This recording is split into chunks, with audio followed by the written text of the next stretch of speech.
maZimbabweans muri kunetseka nei mimi? Ukama hwangu ndakataura, maakutanga kudhauta chichi. Anyway, vakandiedha pagroup rangu masasa Dr. Handy Leon, ndinotenda raane vanhu over 23,000.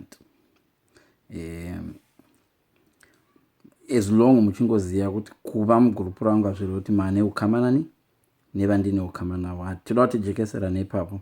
Mapinda mugroup rangu but hazvirevi kuti matova neukama nani navamawari. Ini ndine ukama navo. Right. Kune vakandinyorera vachidhauta ukama hwangu kumainbox, ndakareceiva pa 4,000 messages, dzimwe dzacho ndaverenga. Ndoda kungo ndikudze kuti chii, kana musingabhelieve story yangu kuti ndine ukama nevakuru, siyanai nazvo. Makakura muchiudzwa ngano, sekuru Gudo, sekuru Tsuro nomuzukuru Tsuro.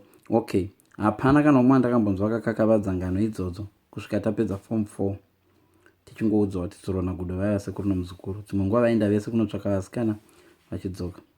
Right, chindiudzai right imimi muri kudero kuti ukama hwacho hwanga huri hwei? Ndibaba vamai here? Gudo vanga vari baba vamai vaTsuro here? Kana kuti vanga vari hanzvadzi yamai? Uri payo ukama hwachona? Ndozvandoda kuti muchindiudza. Siyanai nekudhauta ukama hwangu inini. Hwangu at least ndado explain.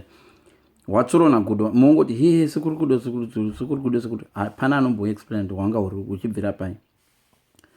Ende futi vaitombonotsvaka vasikana vese. Unonzwa kuti ndisekuru Rudziva unotsvaka vasikana vese, asi nyaya dzavo makabvuma.